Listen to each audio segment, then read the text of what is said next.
Hoje nessa aula a gente quer dar continuidade ao nosso estudo das equações diferenciais.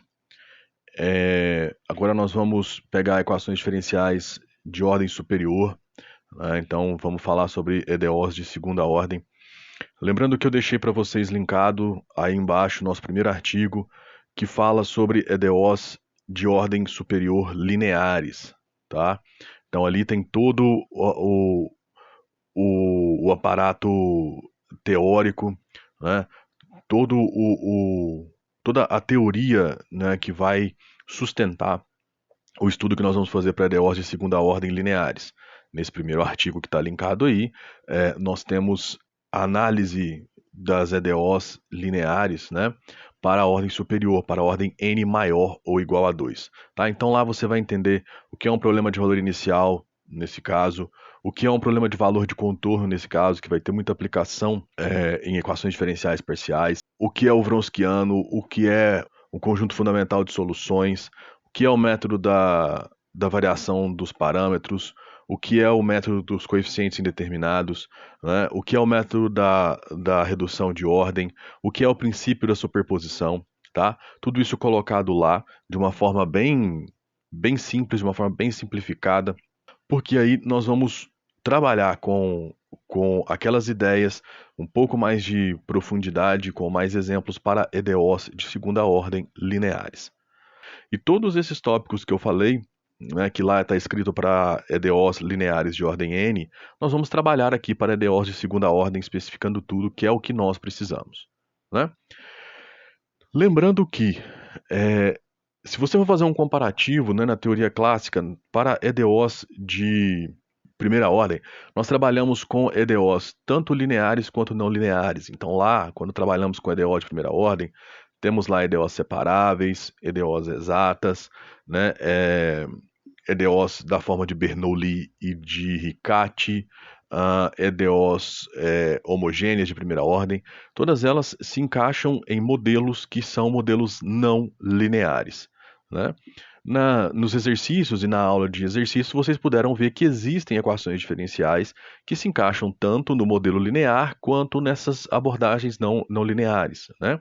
Mas isso é algo mais voltado para EDOs de primeira ordem. Quando você sobe uma ordem, você chega em EDOs de segunda ordem, a coisa fica um pouco mais complicada. Não é tão simples assim você trabalhar com EDOs de segunda ordem não lineares.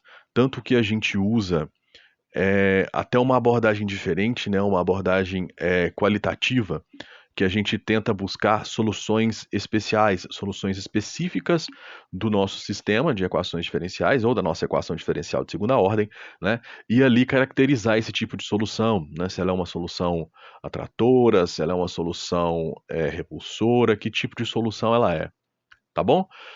Até por isso é mais simples você trabalhar com EDOs de segunda ordem lineares. Então a gente tem toda uma teoria para EDOs de segunda ordem lineares que está aparado pela teoria de EDOs lineares de ordem superior, que é o que nós vamos trabalhar nessa aula, ok? Então, ó, o que são EDOs de segunda ordem lineares, tá? Então aqui para nós, uma EDO de segunda ordem linear vai ser uma EDO escrita nessa forma, tá? Perceba o que você tem nessa equação. Você tem segunda derivada da função y, né, da nossa variável dependente que é o y, mais p de ty mais q de ty igual a g de t, tá bom?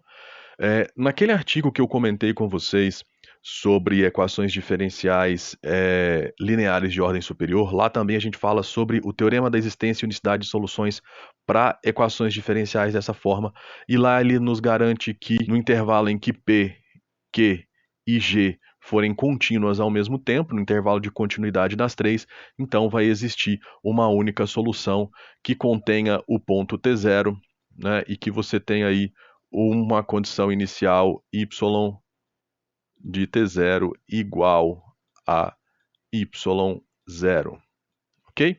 Então lá nesse artigo você tem o teorema da existência e unicidade para esse tipo de problema de valor inicial garantido, então por isso que eu insisto, vai lá ler aquele artigo que vai ser bem importante, tá bom? Ok, o que nós teremos agora então? Essa é a nossa estrutura, essa é a estrutura da nossa EDO linear, né? E como que vai ser a solução, então? Já que o teorema da existência e unicidade me garante que existe uma solução para esse tipo de equação linear, como que vai ser a estrutura dessa solução, tá? Bom, nós vamos trabalhar da seguinte maneira. A sua solução y de t, uma solução geral, ela vai ter uma estrutura bem simples. Ela vai ser uma YH de t, que vai ser a solução geral da equação homogênea associada. O que é a solução da equação homogênea associada? Aonde esse g de t é igual a zero. Tá? Então, sempre que você tiver uma equação linear de segunda ordem ou de ordem superior igualada a zero, então essa é uma equação homogênea. Isso também está especificado nesse nosso artigo sobre EDOs lineares de ordem superior. Tá bom? Então, essa primeira parte da nossa solução, ela é então uma solução que vem da equação homogênea associada, tá bom? E a segunda parte? A segunda parte é apenas uma solução particular da EDO inteira, da EDO de segunda ordem inteira, tá ok? Bom, então, ó, nós precisamos analisar da seguinte maneira. Pense o seguinte: equações diferenciais de segunda ordem lineares que tiverem a mesma equação homogênea associada, a solução geral delas só vai se diferenciar quanto à solução particular da EDO, porque aí essa solução particular engloba também essa G de T. Opa, cliquei aqui sem querer. Opa, pronto. Então a nossa solução engloba também essa G de T para encontrar essa YP, tá? Essa YH é a solução geral da equação homogênea associada, tá bom? Então essa é a nossa estrutura. Então o que a gente vai fazer a partir de agora? Nós vamos entender como solucionar essa equação homogênea associada em dois casos. Primeiro, no caso onde você tem que P de T e Q de T são constantes, tá? E depois entender o caso em que P de T e Q de T não são necessariamente constantes em ambos os casos G de T igual a zero, tá? Posteriormente, nós vamos trabalhar com a YP de T, né? Com alguns métodos específicos para encontrar essa YP de T. Primeiramente, no caso onde o P de T e o Q de T são constantes, tá? E depois, no caso em que eles não são constantes, nós vamos trabalhar aí com dois métodos para esses casos, tá ok? Então esse é o nosso caminho da aula de hoje. Nós vamos trabalhar para como que a gente encontra essa YH de T e como que nós encontramos essa solução particular da equação toda, ok? Então agora, o que nós queremos é o seguinte. Dada equações diferenciais ordinárias de segunda ordem homogêneas, eu quero caracterizar nesse momento o que é o Wronskiano, o que é um conjunto fundamental de soluções e o que é uma solução geral desse tipo de equações diferenciais aqui, tá? Onde o nosso G de T, ele é nulo, tá? Ele é zero, ok? Então é isso que nós queremos. O que isso tudo significa para esse tipo de função, tá? Esse tipo de equação. Então, ó, primeiramente a gente precisa estudar as soluções gerais das equações homogêneas associadas, né? Então é o que eu falei para vocês. Nós queremos estudar como encontrar as soluções gerais desse tipo de equação. Então, para isso, a gente vai precisar de duas soluções particulares dessa equação, y1 e y2, que formem um conjunto fundamental de soluções, tá? O conjunto fundamental de soluções ele é importante porque ele é um conjunto linearmente independente. E o que vem a ser um conjunto linearmente independente, por que ele é importante e por que ele forma esse conjunto fundamental de soluções, e esse conjunto fundamental de soluções vai ser importante para a gente para encontrar essas soluções gerais que a gente quer aqui, ó. Tá? Isso tudo está escrito no nosso artigo sobre EDOs lineares de ordem superior. Bom, então, a priori, para que a gente escreva essa solução geral dessa equação, a gente precisa de duas soluções particulares, y1 e y2, que formem esse conjunto fundamental de soluções. Mas como que nós vamos fazer isso? Bom, para que y1 e y2 formem um conjunto fundamental de soluções, o que eu vou chamar a partir de agora de CFS, eu preciso que o determinante wronskiano, né, seja diferente de zero para todo t, para algum t no intervalo de continuidade das funções p e q. Esse determinante wronskiano ele foi proposto pela primeira vez por um matemático chamado Wronski, né? E essa é a única contribuição que esse matemático deu, não que seja uma contribuição pequena, mas ela nos diz quando que duas funções y1 e y2 de t são linearmente independentes, tá? E isso para nós é importante porque isso garante que y1 e y2 de t formem um CFS, ou seja, se esse determinante for diferente de zero para algum t no intervalo de continuidade previsto pelo teorema da existência e unicidade de soluções, então eu posso garantir para você que essas duas vão ser as funções que vão formar a nossa solução geral da equação homogênea associada. Então, se as soluções particulares y1 de t e y2 de t formam um conjunto fundamental de soluções, né, que vai ser esse conjunto aí, ó, formado pelas duas y1 de t e y2 de t, então a solução geral da equação homogênea associada vai ser a combinação linear das duas. Então, o nosso y de t, nesse caso, é C1 y de t mais C2 y2 de t. Só tem um problema, né? Ele te contou o que vai ser a solução geral, mas ele não te contou como que você vai achar essa y e essa y2. Na verdade, você tem aí as suas soluções, né? Ele te fala que são duas soluções particulares, né? São duas soluções particulares que formam um CFS, então a solução geral é essa. Mas como encontrar a solução geral? Desculpa, como encontrar as soluções particulares y1 e y2? Tá? Ele não te conta. Ao contrário dos métodos de soluções de EDO de primeira ordem, onde você olha para a equação, ela se encaixa aqui, então eu resolvo dessa forma. Aqui você não tem isso. Tá? Então o que nós vamos fazer agora? Nós vamos partir para simplificações dessa equação homogênea, para casos particulares, para casos especiais dessa equação homogênea, que aparecem para nós em aplicações práticas, em modelagens matemáticas. Tá bom? Para a gente tentar trabalhar. Então, primeiramente, nós vamos trabalhar com o caso dos coeficientes constantes. Tá? Então, pensa o seguinte, uma equação homogênea de segunda ordem com coeficientes constantes é aquela onde você tem apenas constantes A, B e C multiplicando aí as suas segunda derivada de y, primeira derivada de y e a função y, logicamente, como ela é homogênea, ela está igualada a zero, tá? Bom, esse tipo de equação tem o que a gente vai chamar de equação característica associada, tá bom? Que é o quê? É uma conversão dessa equação homogênea de segunda ordem numa equação polinomial de grau 2. Ou seja, uma equação quadrática em R. Perceba o seguinte, segunda derivada virou R quadrado, primeira derivada virou R, e a variável y virou R elevado a zero, que é 1. Tá? Então você teria um 1 aqui multiplicando esse C. Tá bom? Ok. Então você tem uma equação do segundo grau, que nós sabemos do seguinte, nós sempre temos duas raízes, lambda1 e lambda2 dessas equações, tá bom?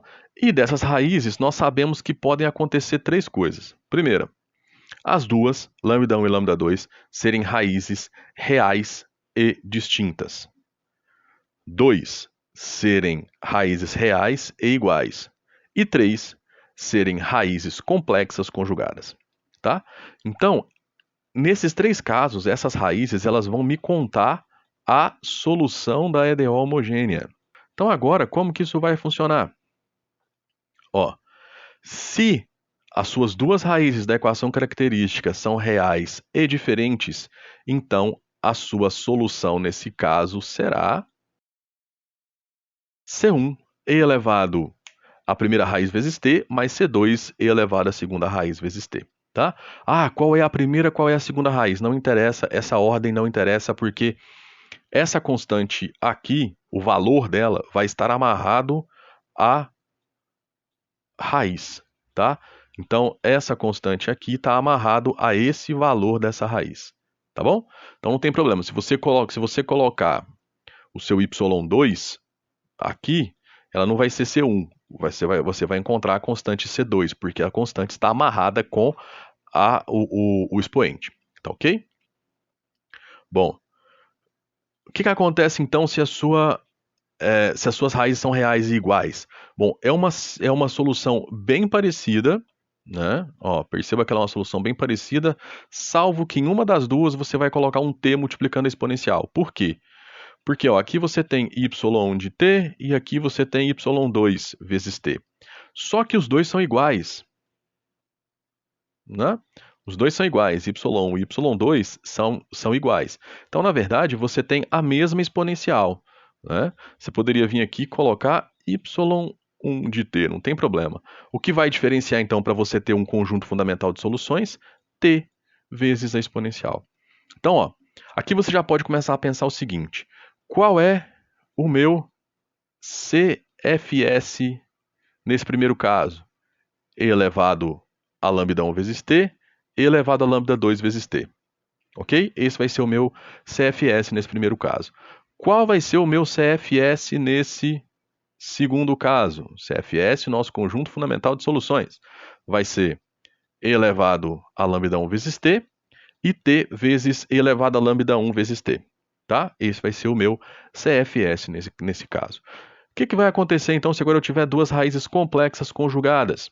Bom, raízes complexas conjugadas eu vou assumir que elas têm a forma alfa mais ou menos beta-i, onde alfa é a parte real desse número complexo e beta é a parte imaginária desse número complexo. Então, a minha solução nesse caso agora tem a seguinte estrutura: e elevado à parte real vezes t, que multiplica C1 vezes o cosseno da parte imaginária vezes t, mais C2, que multiplica o seno da parte imaginária vezes t. Tá bom? Então, essa é a minha solução nesse caso. Bom, qual é então o meu CFS? Nossa, esse agora ficou bonito, hein? O meu CFS nesse caso. E elevado a alfa t, que multiplica cosseno de beta t, e e elevado a alfa t vezes o seno de beta t. Seriam as duas funções que formam, tá bom? Então, no caso que você tem uma equação homogênea de segunda ordem, uma EDO homogênea de segunda ordem com coeficientes constantes, então você está bem definido com o que acontece. Pega a sua equação, transforma ela na sua equação característica, calcula as raízes, vê quais os tipos de raízes você tem, encaixa num desses três modelos. As funções que formam o CFS são as funções que estão multiplicadas pelas constantes, tá bom? Então tá bem tranquilinho aí da gente trabalhar. Por que você precisa saber qual é o conjunto fundamental de soluções? Né? Você pensa assim, bom, esse método já me dá a solução pronta, né? A solução da equação homogênea pronta.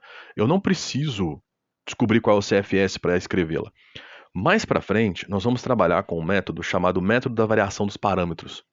Esse método ele vai ser muito importante para a gente deduzir as soluções de equações lineares de segunda ordem que não são homogêneas, e esse método ele vai depender de você saber quais são as funções que formam o seu CFS nesse caso. Vamos lá, alguns exemplos para vocês entenderem. Vamos resolver essa EDO aqui, ó. y2' mais 3y' mais 2y igual a zero. Então, o que você tem? Uma EDO de segunda ordem homogênea, está igualada a zero, cujos coeficientes são constantes. Tá? Então, ótimo. Perceba que ela se encaixa no nosso método anterior. Então, o que nós precisamos nesse caso, então, é achar a equação característica, que é dada por r² mais 3r mais 2. Né? Então, ó, o coeficiente da segunda derivada é 1. Então, 1 vezes r², coeficiente da primeira derivada é 3, 3r, e o coeficiente que multiplica y é 2, tá? Solucionando essa equação de segundo grau, sim, usando fórmula de Bhaskara. Então, usando a fórmula de Bhaskara, você tem aí duas soluções reais e distintas, né? Lambda 1 igual a menos 1 e lambda 2 igual a menos 2, o que nos dá, então, a seguinte solução: y de t igual a c1 e elevado a menos t mais c2 e elevado a 2t. E, nesse caso, o nosso CFS é formado por e elevado a menos t e e elevado a 2t, tá? Eu não vou verificar aqui que ele é um CFS nesse exemplo, mas fica como exercício. Verifique, né, que e elevado a menos t e e elevado a 2t formam um CFS dessa equação. Como? Coloca no determinante wronskiano, primeira linha as duas funções, segunda linha a derivada das duas funções, calcula esse determinante e verifica se ele é diferente de zero para algum t, onde as funções p e q são contínuas. Como são constantes, elas são contínuas em todo R, né? Todo o conjunto dos números reais. Então, verifica se esse determinante é diferente de zero e aí forma o seu conjunto fundamental de soluções. Tá bom? Segundo exemplo. Agora nós temos também uma EDO homogênea de segunda ordem com coeficientes constantes, né? Que vai nos dar uma equação característica igual a r² menos 8r menos 16 igual a zero, que nós vamos encontrar duas raízes reais iguais. Então, a minha solução agora é c1 elevado a 4t mais c2t elevado a 4t, porque a nossa raiz é 4. Ok? Simples assim. De novo, CFS elevado a 4t, t elevado a 4t. Novamente, como exercício, verifique que essa dupla de funções forma um conjunto fundamental de soluções dessa equação. Tá? É importante você já ir se acostumando com essa ideia. Próximo exemplo, temos aqui segunda derivada mais 2 vezes a primeira derivada mais 2y igual a zero. A equação característica r² mais 2r mais 2, né? As nossas raízes, então, são complexas conjugadas, menos 1 menos i, menos 1 mais i, lembrando que o conjugado ele é aplicado na variável, ó. Lembrando que o conjugado ele é aplicado na sua parte imaginária, tá? Então você troca o sinal da parte imaginária, perceba que a parte real permanece a mesma, tá? E aí então nós teremos a solução y de t igual a e elevado a menos t, c1 cosseno de t mais c2 seno de t, onde nesse caso o nosso CFS é e elevado a menos t cosseno t e e elevado a menos t seno t, tá bom? Então aqui você tem sua primeira função e aqui você tem a sua segunda função. Tá? Nos termos do primeiro slide da aula, y1 de t seria e elevado a menos t cosseno t e y2 de t seria e elevado a menos t seno de t. Você deve estar se perguntando por que aqui eu coloco y de t e não yh de t. Porque o que nós estamos trabalhando? Nós estamos trabalhando, nesse caso, com uma EDO de segunda ordem homogênea com coeficientes constantes. Essa é a minha EDO completa nesse momento, né? Então, uma EDO nessa forma é a minha EDO completa nesse momento. Então, esse daqui não é o YH, esse aqui é o Y de t, porque eu não tenho uma G de t aqui. Se eu tivesse uma G de t diferente de zero nesse momento, nossa, mas ficou bonito, hein? Se eu tivesse uma G de t diferente de zero nesse momento, então, aí sim eu teria que falar que ela é uma YH. Mas nesse caso eu não preciso, tá bom? Então vamos lá. Vamos fazer aqui um exemplo determinando propriamente o conjunto fundamental de soluções. E aí você vai reproduzir essa técnica nos outros exemplos anteriores para encontrar o CFS, tá? Então, ó. O que você tem agora? Nós vamos determinar o CFS da seguinte equação diferencial. y2' mais 5y' mais 6y igual a zero. Então, nesse caso, como os coeficientes são constantes, a gente vai usar a equação característica, que vai ser r² mais 5r mais 6 igual a zero, que vai me dar como como raízes menos 2 e menos 3. Então, por isso, temos raízes reais distintas, y de t, nesse caso, C1 elevado a menos 2t, C2 elevado a 2t. Então, a gente pode considerar como soluções particulares y de t elevado a menos 2t e y2 de t elevado a menos 3t. Tá? E com isso, nós vamos lá jogar no determinante wronskiano. Né? Então perceba, na primeira linha você tem y1 e y2. Né? Na segunda linha, o que você tem? A derivada de cada uma delas. Então aqui você tem a derivada do y1 e aqui você tem a derivada do y2. Tá bom? Então o que você vai fazer agora? Calcular o determinante. O determinante 2 por 2 multiplica cruzado a diagonal principal menos a multiplicação cruzada da diagonal secundária. Isso vai me dar e elevado a menos 5t. Perceba que e elevado a menos 5t é uma função que ela é diferente de zero para todo t real, tá? Ela é diferente de zero para todo t real. Você não tem, se você lembra lá do gráfico da sua função exponencial, né? Como que é nesse caso aqui? Nesse caso é assim, ó. Tá? Então, ela nunca corta o eixo x. Então, como ela nunca corta o eixo x, você não vai ter um valor que faça ela ser igual a zero. Então, como ela é diferente de zero para todo t real, logo, y1 e y2 formam o CFS da equação homogênea com coeficientes constantes. Tá bom? Isso é o que eu quero que você faça nos outros exemplos, para você fixar bem essa ideia do que é um conjunto fundamental de soluções, tá? Bom, então agora vamos subir o nível, né? Como que nós vamos subir o nível? Lembra que antes nós estávamos falando de equações homogêneas de segunda ordem, tá? Com coeficientes não necessariamente constantes. Então eu falei para vocês que aquela ideia que a gente desenvolveu antes, você não tinha um método para encontrar as soluções particulares y e y2 de t que formasse o CFS e te desse a solução geral, né? Então, o que nós fizemos no primeiro momento? Reduzimos para um caso mais simples. Nós consideramos os coeficientes constantes e aí a gente tem um método para encontrar y1 e y2, tá? Bom, quando nós partimos para o caso onde os coeficientes não são constantes, as coisas começam a ficar um pouco complicadas, tá?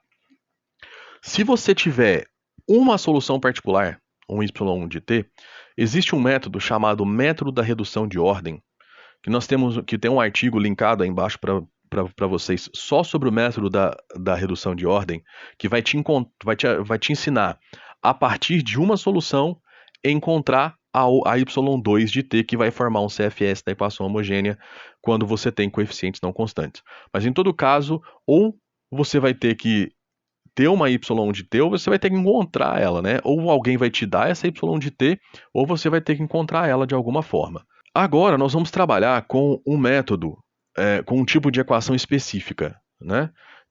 Ela seria um caso um pouco mais geral da técnica que nós usamos aí para equações com coeficientes constantes, equações homogêneas com coeficientes constantes, que são as equações de Euler-Cauchy, tá?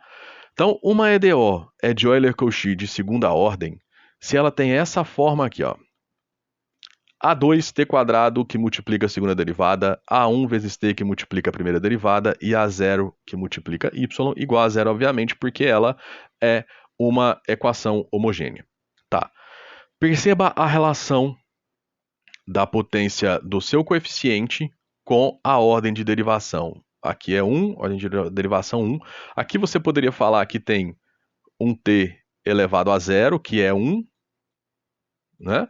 Então, esse zero estaria aqui com a derivada zero, né? Seria isso para você tentar entender, tá? Isso que a gente chama de equação equipotente, tá bom? E, obviamente, o nosso A2, que é o coeficiente da segunda derivada, ele tem que ser diferente de zero, porque senão, se ele for igual a zero, nós não teremos uma EDO de segunda ordem, nós teremos uma EDO de primeira ordem, tá? E aí uma EDO de primeira ordem linear, é só você dividir tudo por t e correr para o abraço, tá? Então, os coeficientes A0, A1 e A2 são as constantes, né? A0, A1 e A2 são números reais. Então perceba quais são os seus coeficientes. Primeiro coeficiente A2t², segundo coeficiente A1t e o terceiro coeficiente A0. Então perceba que o único coeficiente que é constante é o coeficiente A0. Os outros dois são coeficientes variáveis, que dependem de t. Esse tipo de equação também tem uma equação característica que vai nos ajudar a solucionar, e aí, novamente, a partir das raízes dessa equação característica, nós vamos encontrar a solução geral desse tipo de equação. O que vai acontecer aqui? Essa equação de característica ela é um pouco diferente da equação característica que nós temos para coeficientes constantes, tá? Então, ó, como que ela é? É A2 vezes R², mesmo A2, A0 como termo independente, né, obviamente igualado a zero, mais o termo que multiplica o R, né, ou seja, a variável com potência 1, ele é A1 menos A2, ou seja, esse coeficiente menos esse coeficiente, tá? Então, não é simplesmente você fazer igual você fazia para coeficientes constantes, né? Esse coeficiente aqui que multiplica a variável R, ele é diferente. Os outros permanecem iguais, mas esse daí você tem que pegar o A1 menos o A2, tá? Então aí você tem uma equação do segundo grau que você vai resolver e vai encontrar novamente duas raízes, ou reais e diferentes, ou reais e iguais, ou complexas conjugadas, tá? Perceba o seguinte, antes de falar das soluções, perceba o seguinte, isso é importante da gente analisar. Logicamente, você tem uma equação homogênea igualada a zero. Qual é a natureza dos seus coeficientes? É uma natureza polinomial, certo? Então, o que você espera? Você espera que as suas soluções particulares, y1 e y2, tenham uma natureza polinomial. Por que eu estou dizendo isso? Quando você estiver trabalhando com equações homogêneas que você não tenha nem coeficientes constantes, nem uma equação de Euler-Cauchy, para você tentar encontrar o seu y1 de t, você vai buscar por soluções que tenham a mesma natureza dos seus coeficientes. Então, nesse caso aqui, a gente buscaria uma solução que fosse um polinômio de no máximo grau 2. Tá? Tudo bem? Pode ser que a gente encontre? Não, pode ser que a gente não encontre, né? Mas a gente vai tentando. Mas aí, o que acontece? Dificilmente você vai encontrar uma y de t que não tenha uma natureza polinomial nesse caso, ou se você tivesse coeficientes trigonométricos cuja solução não fosse trigonométrica. É um jeito de você buscar. Sempre funciona? Não. Mas já é uma forma de você ter um norte. Ok, encontrei uma y1, você vai lá no nosso artigo sobre o método da redução de ordem e descobre como que a partir dessa y1 você encontra uma y2 que vai formar esse CFS. É uma fórmula, tá, gente? Não é um método que você vai ter que estudar, é uma fórmula. Você vai jogar essa y1 numa fórmula e você vai encontrar a sua y2 que forma o CFS, tá? Mas nesse caso da equação de Euler-Cauchy, o que nós temos? Nós temos, então, que se você tiver na equação característica de Euler-Cauchy duas raízes reais e diferentes, então a solução geral dessa EDO vai ser C1t elevado a lambda1 mais C2t elevado a lambda2. Perceba que T1 elevado a lambda1 e T2 elevado a lambda2 que formam o seu CFS, né? Nesse caso, o seu CFS são essas duas funções, são polinômios. Lembra? Coeficientes polinomiais, né? São polinômios, então são monômios no caso. Então a gente muito provavelmente conseguiria encontrar aí uma dessas soluções aqui usando um monômio qualquer, tá?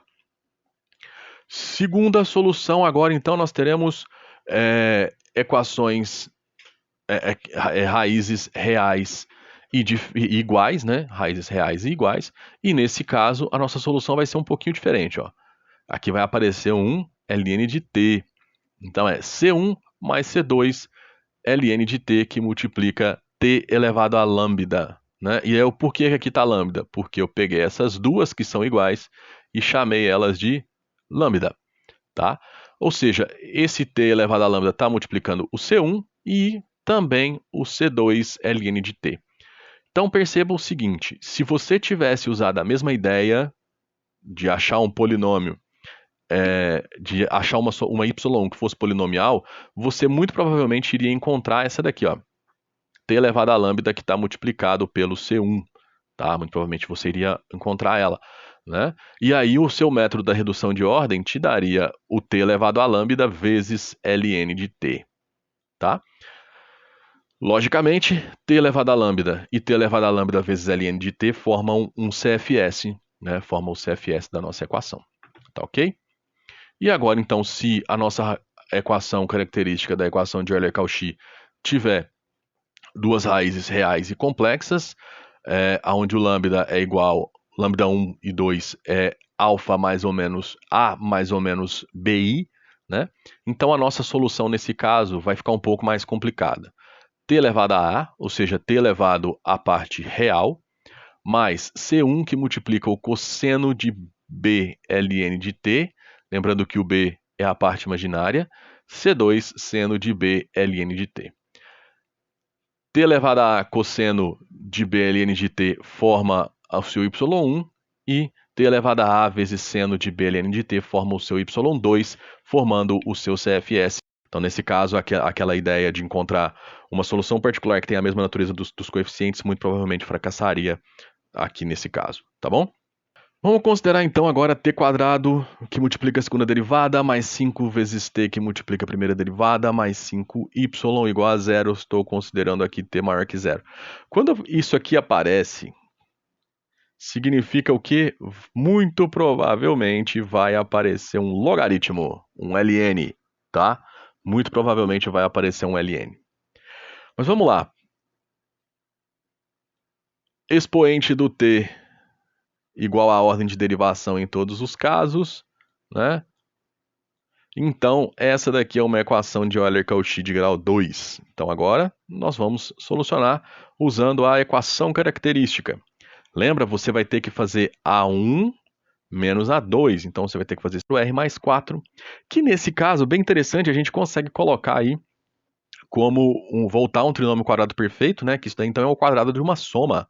R mais 2 ao quadrado, que é igual a zero. Portanto, a sua raiz, nesse caso, é menos 2, né? Então, você tem duas raízes reais e iguais, o que vai te dar, então, que y é C1, t elevado a menos 2, mais C2, ln de t, vezes t elevado a menos 2.